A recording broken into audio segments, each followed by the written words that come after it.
Good morning. This is exciting. I'm honored to be here with you all for the first press briefing with Harris for President in the Democratic Convention here in Chicago. You're going to hear from our Executive Director of the convention, Alex Hornbrook.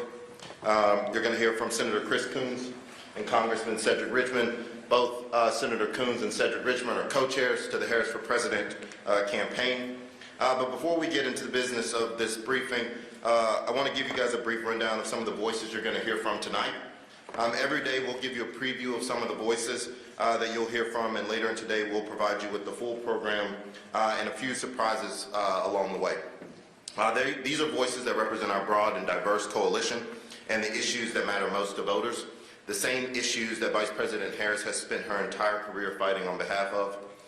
This is not an exhaustive list, but to name a few voices for tonight, we'll have UAW President Shawn Fain, we'll have Congresswoman Alexandria Cortez-Masto, or Ocasio-Cortez, Secretary Hillary Rodham Clinton, Congressman Jamie Raskin, Congresswoman Jasmine Crockett, who is also a campaign co-chair, Congresswoman Grace Mean, the men and women that have been subjected to cruel and dangerous abortion bans under Donald Trump and have bravely told their stories, everyday Americans like Amanda and Josh Orowski, Caitlin Joshua, Haley Duvall, and elected officials like Governor Andy Beshear, who had the courage to stand up for what is right.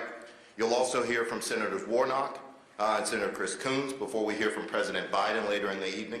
Again, these are just some of the voices that you'll hear from tonight and throughout the week. And our convention is so much bigger than who. This convention is about who we're fighting for and what we're fighting for.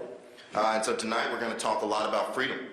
And you're going to hear that from the speakers throughout the evening, which is a perfect introduction to the Executive Director of the convention, Alex Hornbrook. Alex has worked tirelessly over the last 17 months to put this convention together. I think we're all seeing the fruits of that labor and really excited about what we're going to see tonight. So with that, I'll turn it over to Alex.